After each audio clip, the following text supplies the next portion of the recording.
Hey guys, welcome back to Globetrotter Gaming. Today we'll be moving on to part 23 of our gameplay of Suzerain. Let's get going. So in the last part, we met with some of the staff to decide on a few constitutional reforms that they're trying to implement, and pick some kind of, interesting ones there, and it seemed like some of them had a lot of support, some might get some backlash, so I figure that's something that's going to be addressed further down the road. But yeah, let's just kind of dive right into it and see what's going on next.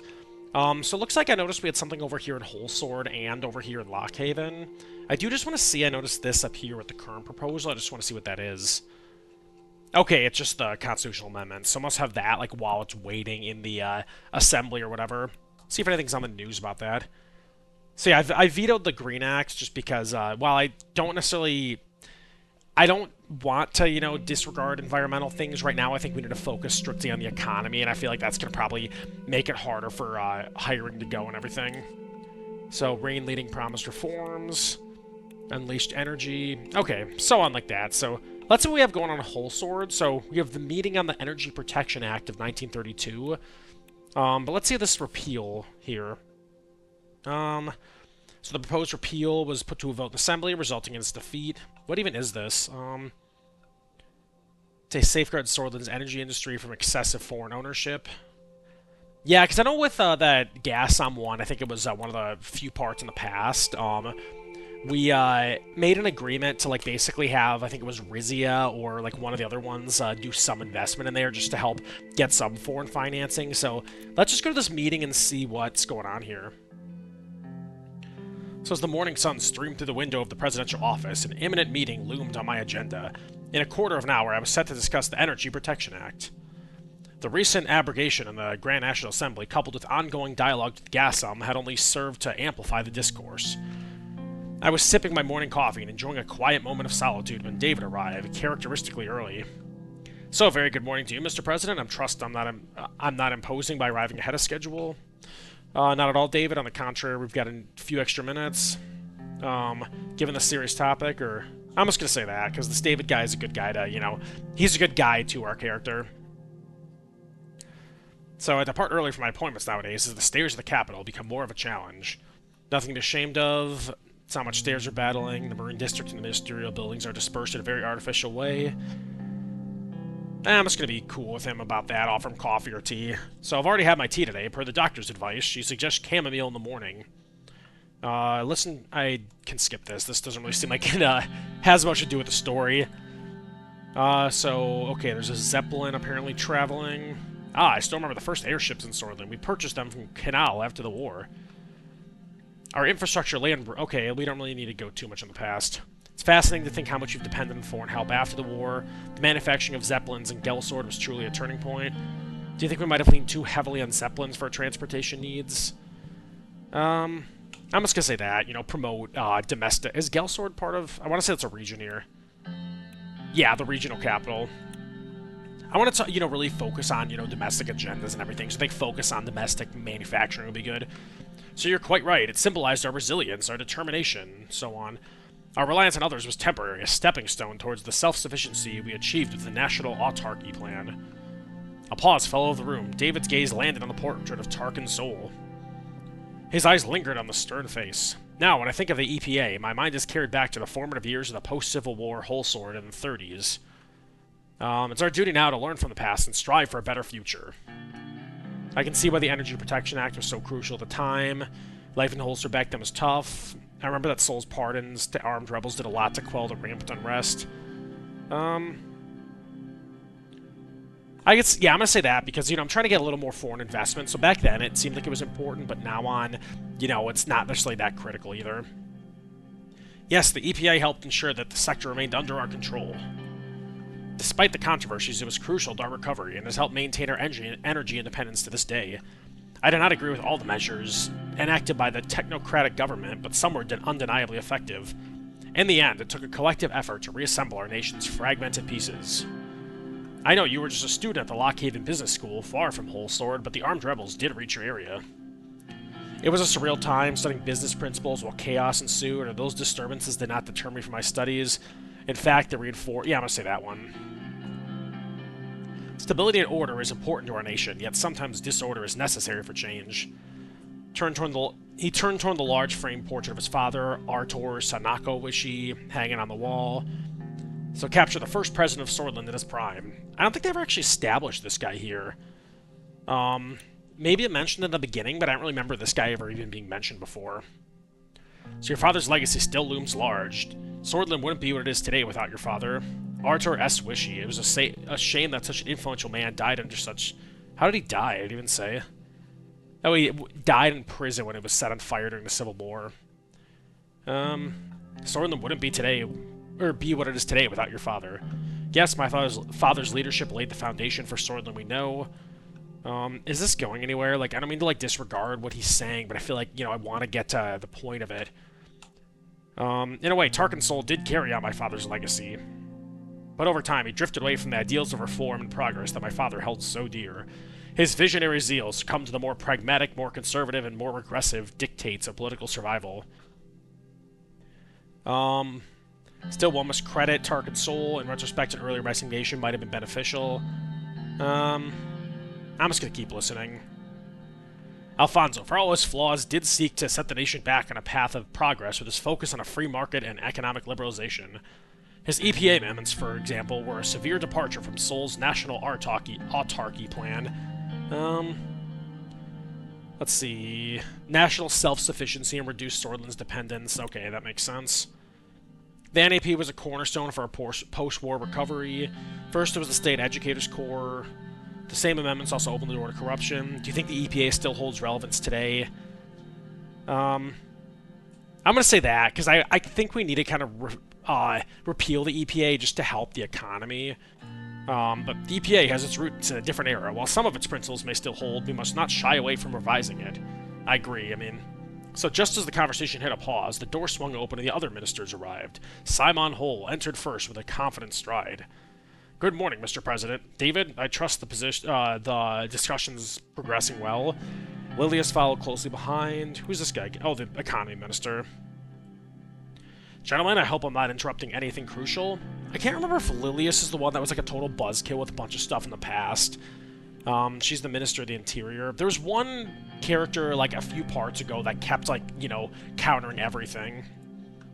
Welcome, everyone. It's great to see you all here. We have some important discussions on the agenda today. Thank you, David. I appreciate the urgency. Indeed, it's a critical issue that we need to address. I'm going to just say that there.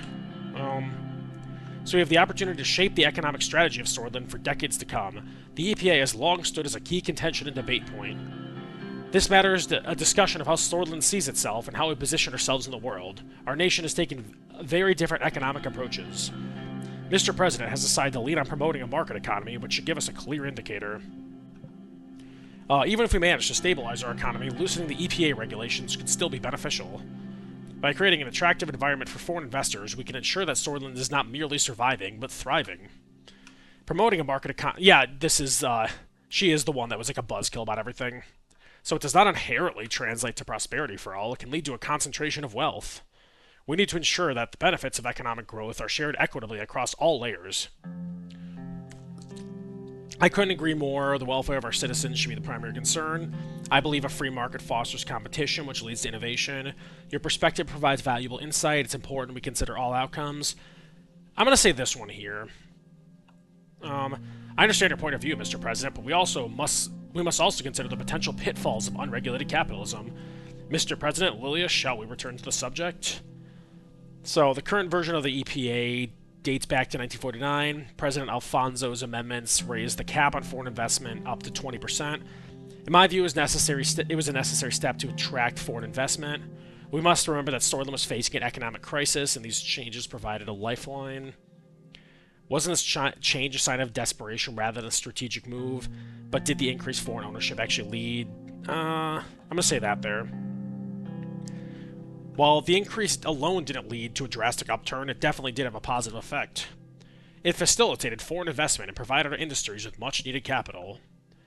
The Assembly has spoken on this matter, and as it stands, the EPA of 1932 will not be repealed. It's clear that our colleagues have recognized the potential risks of exposing our energy sector. While this doesn't end the debate, it does underline the importance of respecting our Assembly's decision. I don't only respect it, I wholly support it. A fair point, we must respect the decision of the Assembly. The Assembly's decision has been made, but that doesn't mean we'll stop advocating for what we believe in. It's excuse me. I'm gonna say that there. Because it doesn't necessarily say that, you know, we're going against them. It also says, you know, we still need to advocate for what we want. Or what we think we need. So I respect the decision, Lilius. However, we mustn't allow this setback to deter us.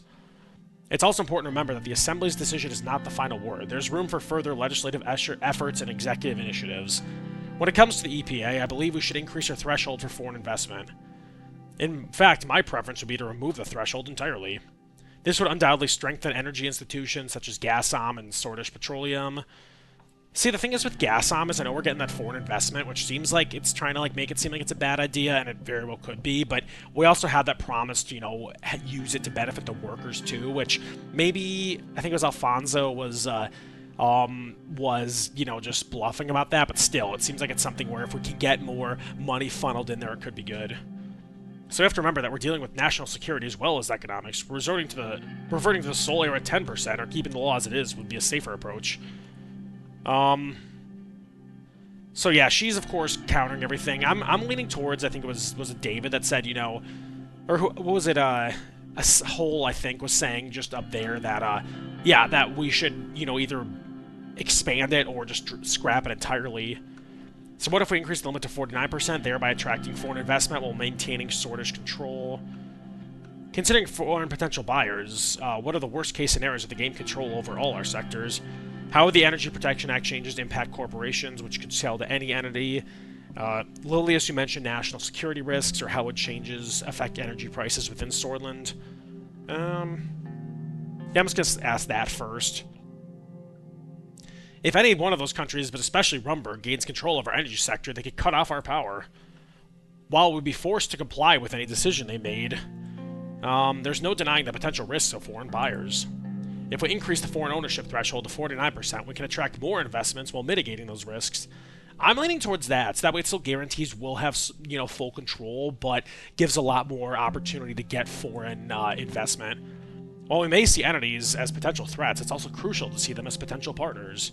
The scenarios Lily's mentioned are possible, of course, but think about the economic growth in international relations.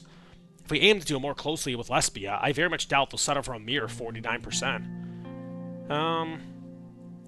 Let's see. Let's ask how it would affect the energy prices. With increased foreign investment, we could potentially see a decrease in energy prices. We should also consider the potential impact on job security and national control.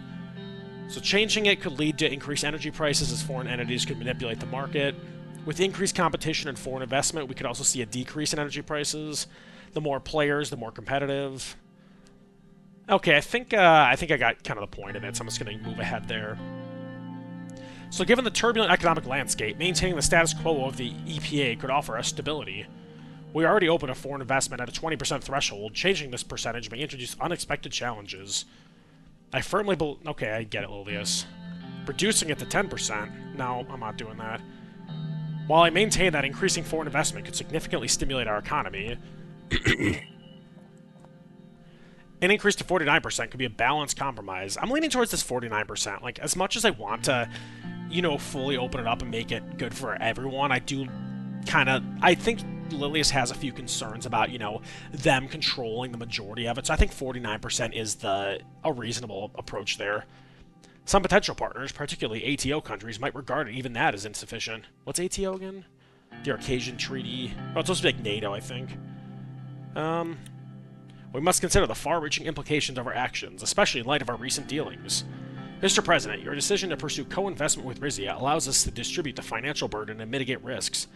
He's got a point there. I think, I don't know, part of me wants to, like, scrap it all together and just let everything do it, but I also like this 49%. But I also want to keep it kind of an open, free market there, where, you know, really it's, you know, up to the best, you know, the best opportunities there and everything. So we'll see when it gives me the opportunity, and I'll kind of decide then. So joint venture with Rizia is a strategic move, not a concession. Our partnership with Rizia is our commitment to regional cooperation. I'm going to say it's a strategic move, not a concession. With Sordland and Rizia co-investing in Gasom, there's a chance to build a partnership that benefits both our economies. However, how we adjust the EPA could significantly impact the outcome. Sharing the burden with Rizia does provide some reassurance. However, if we raise the foreign ownership threshold, we must be wary of the influence of Rumburg. Our partnership with Rizia has proven beneficial. Perhaps we should consider removing the threshold altogether. It can propel gas onto the global market. While your points are valid, Lilius, we can't ignore the potential economic benefits. I'm going to remove it altogether. I know I've been kind of leaning on that 49%, but I think getting on good terms with Arcasia and its partners and everything, and also essentially reducing burdens to economic activity, I think is the best approach here. President, I must express my... Okay, we get it, Lilius. I'm not even going to read that. Removing the threshold is indeed an ambitious move, Mr. President. It could lead to a significant influx of foreign investment and boost our economy. However, we must... Okay, I get that too. A full removal, while certainly bold, could dramatically shift our international trade dynamics. It would also require us to navigate the complexities of increased foreign relations. We have to consider the long-term impact on our decisions. Foreign investment might bring immediate financial gains. We should be more aggressive in attracting foreign investment. The EPA is going to say... I'm going to say that one there. I would say we've covered the implications of your EPA decision very thoroughly, Mr. President. Our actions should be guided by the best interests of our nations. Mr. President, it's time for us to make a decision. What will we do with the EPA? So let's remove it all together. You know what? Yep, I made the decision. We're getting rid of that altogether. Maybe I say this every time I make a decision. But, it's probably going to come back to bite me. There's probably some sort of twist that's going to really screw us over. But, I think that's the best approach. Let's reduce burdens to investment and hopefully bring in more foreign investment here. That's a bold decision, Mr. President. Has the potential to spur significant economic growth. And, yeah, we get you. You don't like it, Lilius. So with the door to the room opened, and Livia Suno carried a tray laden with an assortment of beverages. She was a little clumsy as she maneuvered around the room. Excuse me, gentlemen and madam, I brought the refreshments. I'll just say appreciate it, Livia. Tea would be perfect now. Very well, Mr. President. As she finished serving the beverages, she retreated towards the door, glanced around the room one last time before quietly backing out. The meeting resumed, our conversation growing slightly louder over the clinks of cups and glasses. While we are here, I will inform you all that I've been leading my expertise to Minister Benewell in relation to the Workers' Rights Bill. I believe it's crucial to ensure fair treatment for our workforce. I want to say now that, not that I'm opposed to workers' rights at all, but prior to this, I would say I don't want to put in more restrictions for businesses and everything because we need them to grow the economy. But now that we're potentially going to have more foreign investment, we got to make sure we protect the workers there. So I'm going to agree with David. I want to do some sort of workers' rights thing with it. So your collaboration with Mr. Benewell is commendable. Hope it'll bring positive change. Workers' rights are important, but we need to ensure the bill doesn't introduce excessive regulation. I'm going to say that part, because I would agree there. I mean, we need to have workers' rights, have a bill there, but I don't want it to, totally, make it hard to do business. I understand your concerns, Mr. President. We are aiming to strike a balance between workers' rights and business needs. Agreed. The last thing we need is to overburden our businesses. Yeah, we already know what you're going to say, Lilius. Anyway, I've been working on our upcoming term budget meeting and a proposal for business taxation changes. Specifically, we're considering a range of 10% tax changes for small to medium enterprises and large corporations. This could be a significant move for our economic landscape. So such a taxation approach could indeed invigorate our economy. We must ensure it doesn't burden our SMEs unduly. We should be careful with large changes to taxation, or I'm very satisfied we are executing bold changes. I'm going to say that there. SMEs, that small, medium enterprises, yep. I appreciate your insight, Mr. President. Ensuring the survival and growth of our SMEs is at the forefront. Tax changes could indeed have a significant impact on our economy. We must consider their implications carefully. Yeah, we already know your stance on that, Lilius. So as the ministers rose from their seats, the late morning light spilled into the room through the ornate windows, and signaled the conclusion of the meeting. So our work is our legacy. Let's make sure it's one that Sordland can be proud of. Thank you for your insight and collaboration. Our unity is our strength. Let's continue. I'm going to say thank you for your insight and collaboration. All right. So yeah, I'd say, again, maybe it's something I'm going to reject that decision there, but I think overall that was the right move there, and I'm looking forward to seeing how it ends up working out down the road. So that's going to do it for part 23, and stay tuned for part 24. Thanks for watching.